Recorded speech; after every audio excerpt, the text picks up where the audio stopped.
Geceler danışır benimle, suskunluğum izini silmir hiçbir külle. Kırık ruhum senin için döndü bütün yollar ayrılığa. Kalbimi verdin, sen attın bu yarılığa.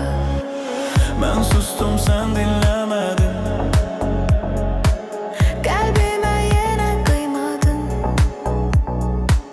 Gittin ama bilmedin ki senle ben yarım kalmadım. Seni severdim, bilmedin hiç. Yanında kaldım, değer vermedin hiç. Sen giden günden her adım ağır. Dünyam karanlık, yüreğim sağır. Tut elimden, düşürem öz kölgeme. Gece yıkılır qayıdır herkedim mənə. Səni sevmək içimdə qalan bir yanıq. Niyə yoxsan cavabsız qalan bir anlıq. Gəl qır bu divarı içimdə duran. Özümə düşmənəm, özümlə vuran. Səni sevdim, sən isə dönmədin geri. Bu ürək səninlə yanır hələ də biri-biri. Gözlerin düşürdü yoluma her gece. Sen idin içimde gizlenmiş bir ece. Uzaktaydın ama bozdun içimi.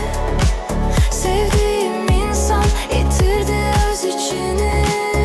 Elimi uzattım, tutmadın artıq. Bu sevgi bizə çox böyük qaldı artıq. Sən bilmədin amma mən çox sevmişdim. İndi isə sənsiz özümə dönmüşdüm. Seni severdim, bilmedin hiç.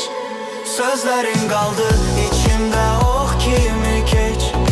Bir sevgi vardı, sen onu silip geçtin. Ben kaldım, sen ise çoktan terk ettin.